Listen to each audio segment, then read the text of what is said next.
أعوذ بالله من الشيطان الرجيم بسم الله الرحمن الرحيم الحمد لله رب العالمين والصلاة والسلام على أشرف المرسلين وعلى آله وصحبه أجمعين أما بعد സർവാധരണീയരായ സാദാത്തുക്കൾ, പണ്ഡിത മഹാന്മാർ, ഉമറാക്കൾ, മുത്തഅല്ലിമുകൾ, മുഅ്മിനുകൾ, അല്ലാഹു സുബ്ഹാനഹു വ തആല ഈ സംഗമവുമായി ബന്ധപ്പെട്ട എല്ലാ പ്രവർത്തനങ്ങളും അല്ലാഹു കബൂലാക്കിയ അമലുകളായി സ്വീകരിക്കുമാറാവട്ടെ. ആത്മാർത്ഥമായി ദുആ ചെയ്യുകയാണ്. അൽഹംദുലില്ലാഹ്, ബഹുമാനപ്പെട്ട അബ്ദുൽ ഹമീദ് ഉസ്താദ് അവറുകൾ, സൈനുൽ ഉലമ മഹാനവറുകളുടെ ജീവിതകാലത്തെ ഏറ്റവും പ്രധാനപ്പെട്ട അമലുകളിൽ ഒരു വലിയ അമലാണ് സമൂഹത്തിനായി, സമുദായത്തിനായി അദ്ദേഹം സമർപ്പിച്ചിരിക്കുന്ന ഈ മഹത്തായ സേവനം എന്ന് നാമൊക്കെയും ഉൾക്കൊള്ളേണ്ടതുണ്ട്. വരും തലമുറയുടെ സമാധാനപരമായ ജീവിതത്തിന് എല്ലാ നിലക്കുള്ള സന്തോഷത്തിൻ്റെയും വിജയത്തിൻ്റെയും മാർഗത്തിൽ നമ്മുടെ സമൂഹം, മുസ്ലിം സമൂഹം വളർന്നു വരുന്നതിന് ആവശ്യമായ ഒരു സുപ്രധാനമായ സേവനമാണ് ബഹുമാനപ്പെട്ട ഉസ്താദ് അവറുകൾ ചെയ്തിരിക്കുന്നത്. നമ്മുടെ ഉസ്താദുമാരും നായകന്മാരും നമ്മുടെ ഉമറാക്കളും കൈകോർത്ത് പിടിച്ചുകൊണ്ട് വിദ്യാഭ്യാസ വിപ്ലവ പ്രവർത്തനങ്ങളൊക്കെയും നടത്തുന്നത്. എനിക്ക് യുവാക്കളായ പ്രവർത്തകരോട് പറയുവാനുള്ളത്, ഇതിൻ്റെയൊക്കെ ശരിയായ ഗുണഭോക്താക്കൾ അത് നിങ്ങളാണ് എന്ന് പറഞ്ഞാൽ, ഈ പ്രായമുള്ള സമയത്ത് വളരെയേറെ പ്രയാസങ്ങളൊക്കെയും സഹിച്ചുകൊണ്ട്, എല്ലാവിധ ബുദ്ധിമുട്ടുകളും സഹിച്ചുകൊണ്ട് ഇങ്ങനെയുള്ളൊരു മഹത്തായ സ്ഥാപനം ഉസ്താദുമാരുണ്ടാക്കി തരുന്നതിന്, അതുപോലെ അതിനുവേണ്ടി എല്ലാവിധ സഹായങ്ങളും സഹകരണങ്ങളും നൽകിക്കൊണ്ട് ഉമറാക്കളായ സമ്പന്നരായ പ്രവർത്തകരായ നേതാക്കളൊക്കെയും ഇതിന് എല്ലാവിധ സഹായങ്ങളും സഹകരണങ്ങളും ചെയ്തു തരുന്നത് വരും തലമുറ ഇവിടെ സമാധാനമുള്ളവരായി നല്ല ഒരു അന്തരീക്ഷം നമ്മുടെ രാജ്യത്ത് നിലനിന്ന് കാണാനുള്ള പ്രവർത്തനങ്ങളാണെന്ന് നാമൊക്കെയും ഉൾക്കൊള്ളുകയും മനസ്സിലാക്കുകയും ചെയ്യേണ്ടതുണ്ട്. ഹബീബ് നബി സല്ലല്ലാഹു അലൈഹി വസല്ലമ തങ്ങൾ അവിടുത്തെ സുപ്രധാനമായ ഹജ്ജത്തുൽ വിദാഇന്റെ പ്രസംഗത്തിൽ പറഞ്ഞു, അലാ ഫൽയുബല്ലിഗി ഷാഹിദു അൽ ഗായിബ്. ഹബീബ് നബി സല്ലല്ലാഹു അലൈഹി വസല്ലമ തങ്ങളിൽ നിന്ന് പരിശുദ്ധമായ ദീനുൽ ഇസ്ലാമിൻ്റെ സുന്ദരമായ ആശയങ്ങൾ കേട്ട് പഠിക്കാൻ ഭാഗ്യം ലഭിച്ച നിങ്ങൾ വരും തലമുറക്ക് അത് കൈമാറിക്കൊടുക്കണം. അത് വരും തലമുറ മനസ്സിലാക്കാനും പഠിക്കാനും ആ പരിശുദ്ധമായ ദീനുൽ ഇസ്ലാമിൻ്റെ ബാന്ധാവിലൂടെ വളർന്നു വരാനും ആവശ്യമായ എല്ലാ നിലക്കുള്ള പ്രവർത്തനങ്ങളും നടത്താൻ ഹബീബ് നബി സല്ലല്ലാഹു അലൈഹി വസല്ലമ തങ്ങൾ ആ ഹജ്ജത്തുൽ വിദാഇന്റെ സുപ്രധാനമായ ആ പ്രസംഗത്തിൽ ആഹ്വാനം ചെയ്തതിൻ്റെ അടിസ്ഥാനത്തിൽ ഓരോ തലമുറയും അതാത് കാലഘട്ടത്തിൽ പിൻതലമുറയ്ക്ക് വേണ്ടി ആവശ്യമായ പ്രവർത്തനങ്ങളൊക്കെയും നടത്തി ഇന്ന് നമ്മുടെ കരങ്ങളിലെത്തിയിരിക്കുകയാണ്. ഒരു കാലഘട്ടത്തിൽ നമ്മുടെയൊക്കെ ചെറുപ്പകാലത്ത് മത ഭൗതിക വിദ്യാഭ്യാസ സമന്വയമെന്ന ഒരാശയം ഉണ്ടായിരുന്നില്ല. മതവിദ്യാർത്ഥികളായി, ഭൗതിക വിദ്യാർത്ഥികളായി, അങ്ങനെ രണ്ട് ധ്രുവങ്ങളിലായി, രണ്ട് ഭാഗങ്ങളിലേക്ക് സഞ്ചരിച്ചിരുന്നൊരു കാലഘട്ടം. ഇനി അത് പോരാ, അടുത്ത തലമുറയിൽ പരിശുദ്ധമായ ദീനുൽ ഇസ്ലാം ഉൾക്കൊള്ളാനും ആ ദീനുൽ ഇസ്ലാമിൻ്റെ പ്രബോധനം നടത്താനും അർഹരായ പണ്ഡിതന്മാരിവിടെ ഉണ്ടാകണമെങ്കിൽ മത ഭൗതിക വിദ്യാഭ്യാസ സമന്വയം വളരെ ആവശ്യമാണ്. അങ്ങനെയുള്ള പ്രവർത്തകർ പരിശുദ്ധമായ ദീനുൽ ഇസ്ലാമിൻ്റെ പ്രബോധന പ്രവർത്തനങ്ങൾ നടത്തിയെങ്കിലേ അടുത്ത തലമുറയിൽ പരിശുദ്ധമായ ദീനുൽ ഇസ്ലാമിനെ പ്രചരിപ്പിക്കാനും ഉൾക്കൊള്ളാനും പ്രബോധന പ്രവർത്തനങ്ങൾക്കാവുകയുള്ളൂ എന്ന ആ തിരിച്ചറിവ് കൊണ്ടാണ് ഇങ്ങനെയുള്ള മതഭൗതിക വിദ്യാഭ്യാസ സമന്വയ പ്രവർത്തനങ്ങൾ, അതിനാവശ്യമായ സ്ഥാപനങ്ങളും അതിനാവശ്യമായ സംവിധാനങ്ങളൊക്കെയും നിലവിൽ വന്നിരിക്കുന്നത്.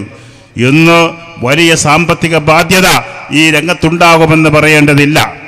ദീനീ വിദ്യാഭ്യാസം എങ്ങനെ നൽകുന്നു, അതോടൊപ്പം ഭൗതികമായ വിദ്യാഭ്യാസവും അവർക്ക് സമന്വയിപ്പിച്ച് നൽകുമ്പോൾ അതിനാവശ്യമായ അധ്യാപകരെയും സംവിധാനങ്ങളെയും അതുപോലെ തന്നെ എല്ലാ സൗകര്യങ്ങളും അതിനായി ഏർപ്പെടുത്തേണ്ടി വരും.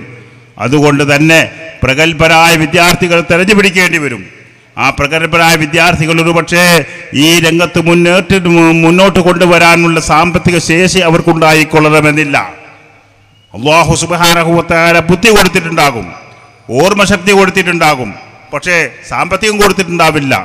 സാമ്പത്തിക പരാധീനത കൊണ്ട് പലപ്പോഴും വിദ്യാഭ്യാസ മുന്നേറ്റങ്ങൾക്ക് കഴിയാതെ വഴിമുട്ടിക്കൊണ്ട് വഴിമാറിപ്പോകുന്ന ഒരുപാട് ആളുകൾ കാണാം.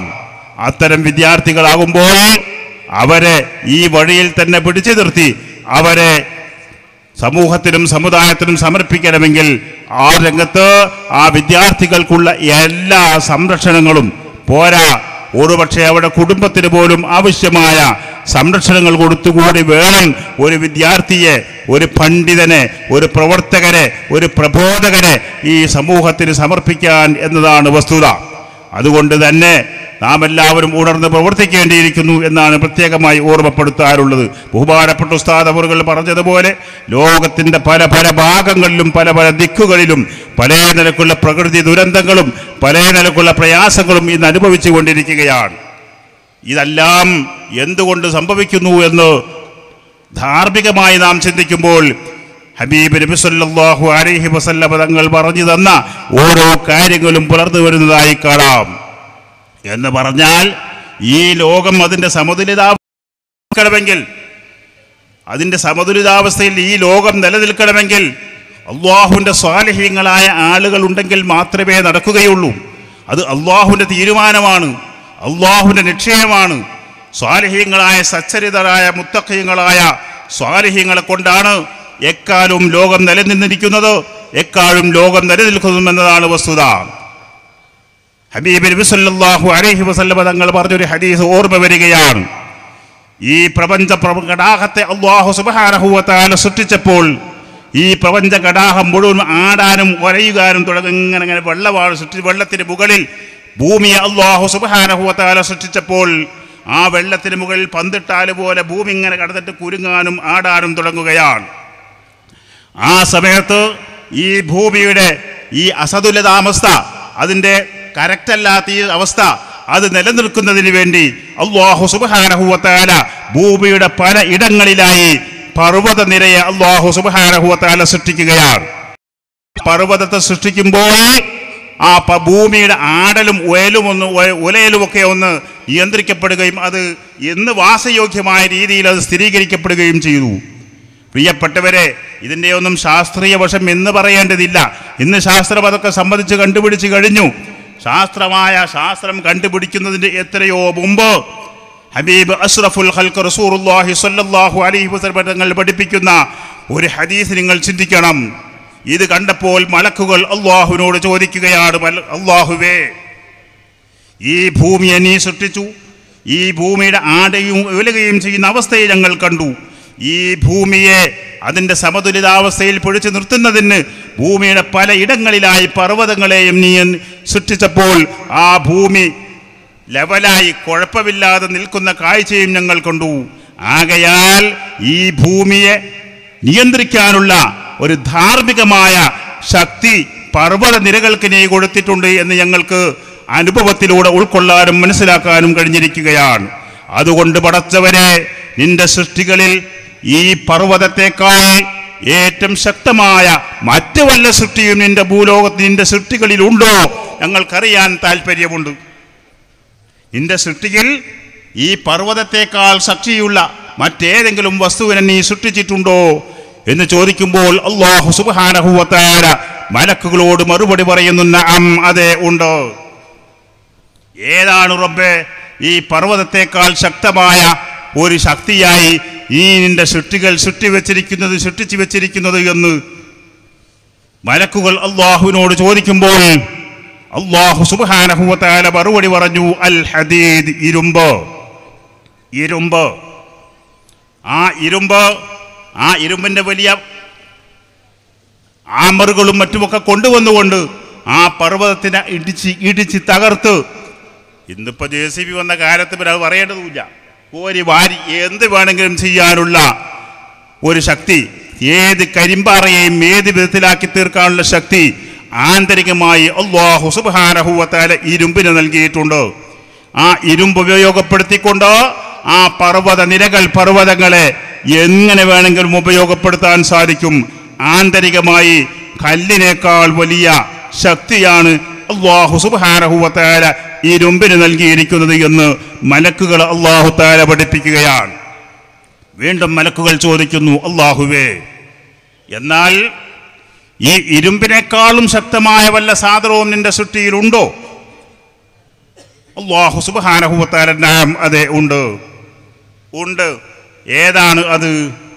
അല്ലാഹു സുബ്ഹാനഹു വ തആല പഠിപ്പിച്ചു കൊടുക്കുന്നു, അന്നാർ, അത് തീയാണ്.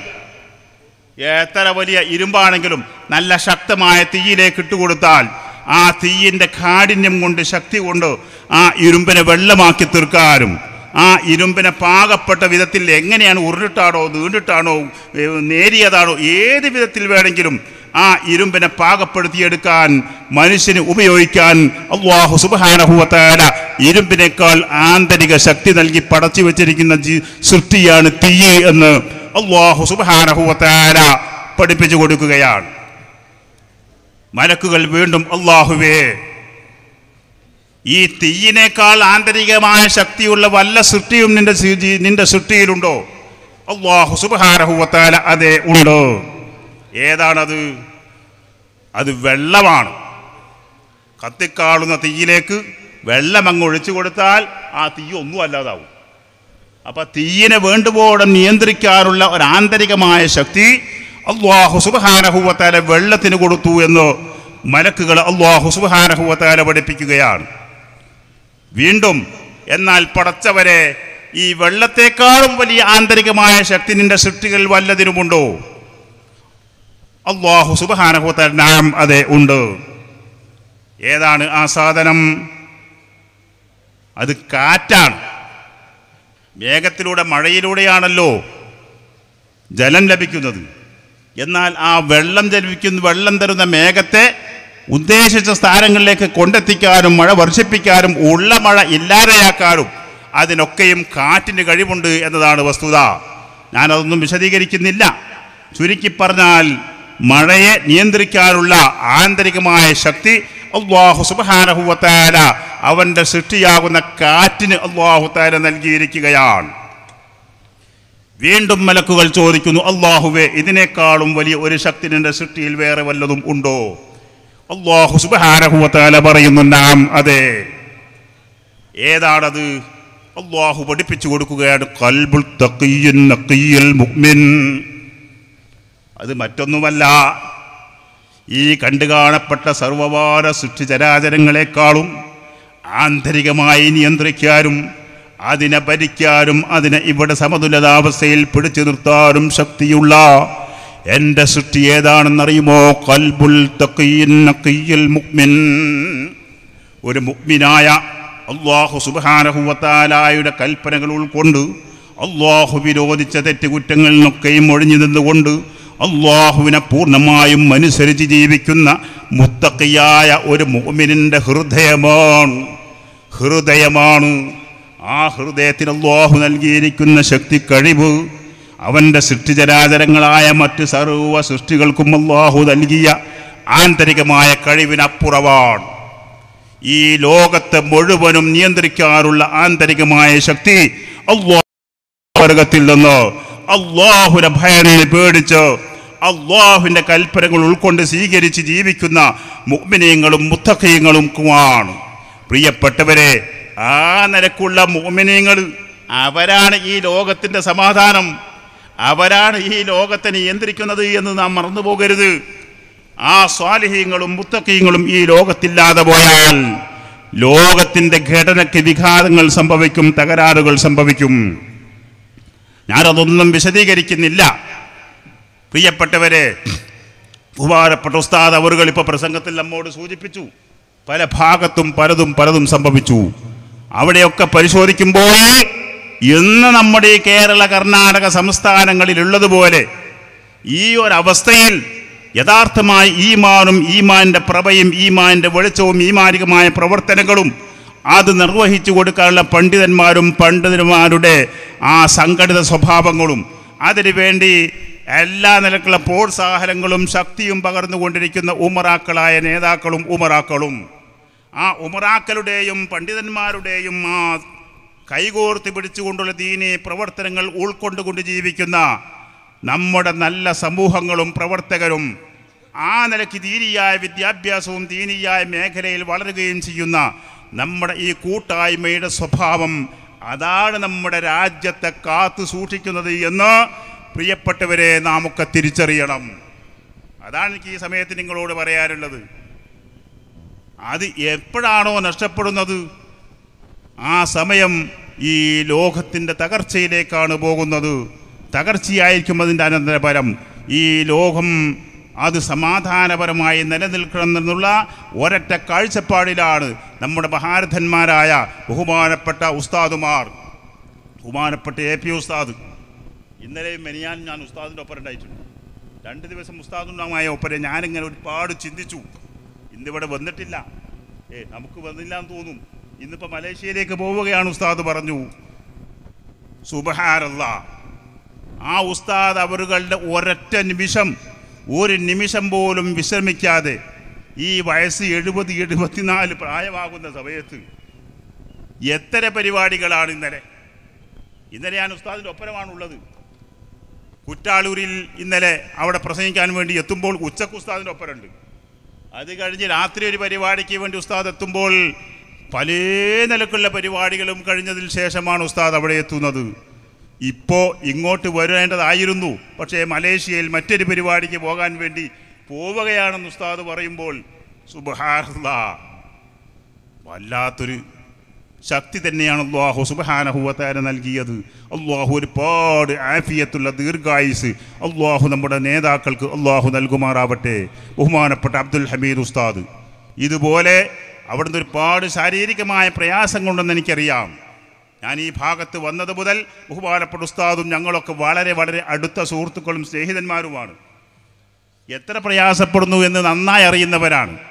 എന്നിട്ട് പോലും മഹാനവറുകൾ ഈ ചെയ്യുന്ന ഈ സ്തുത്യർഹമായ പ്രവർത്തനം അത് എത്ര മൂല്യമുള്ളതാണെന്ന് നാമൊക്കെയും തിരിച്ചറിയുകയും അങ്ങനെ മഹാനവറുകൾ നമ്മുടെ മുമ്പിൽ അവതരിപ്പിക്കുന്ന പരിശുദ്ധമായ ദീനുൽ ഇസ്ലാമിൻ്റെ പ്രബോധന പ്രവർത്തനങ്ങൾക്കാവശ്യമായ എല്ലാ സംരംഭങ്ങളും സമൂഹവും സമുദായങ്ങളും ഉമറാക്കളും നേതാക്കളും അത് നെഞ്ചേറ്റിക്കൊണ്ട് ഏറ്റെടുത്തുകൊണ്ട് അത് പൂർത്തീകരിക്കുകയും അവിടുത്തെ മനസ്സ് നിറയെ സന്തോഷിപ്പിക്കുകയും ചെയ്യണമെന്ന് മാത്രം ഈ സന്ദർഭത്തിൽ നിങ്ങളെ അറിയിച്ചുകൊണ്ട് അല്ലാഹു സുബ്ഹാനഹു വ തആല മഹാനവറുകൾ ഉദ്ദേശിച്ച ഇതുപോലെ നമ്മുടെ ദീനിൻ്റെ പണ്ഡിതന്മാരും നേതാക്കളും അവരൊക്കെയും ഈ സമൂഹത്തിന് വേണ്ടി സമർപ്പിക്കുന്ന നല്ല നല്ല പ്രവർത്തനങ്ങൾ അല്ലാഹു സുബ്ഹാനഹു വ തആല അത് കബൂലാക്കുകയും വിജയിപ്പിച്ചു തരികയും അതിൻ്റെയൊക്കെ മാർഗങ്ങൾ എളുപ്പമാക്കി തരികയും ചെയ്യുമാറാകട്ടെ എന്ന് ദുആ ചെയ്തുകൊണ്ട് അസ്സലാമു അലൈക്കും വറഹ്മത്തുള്ളാഹി വബറകാതുഹു.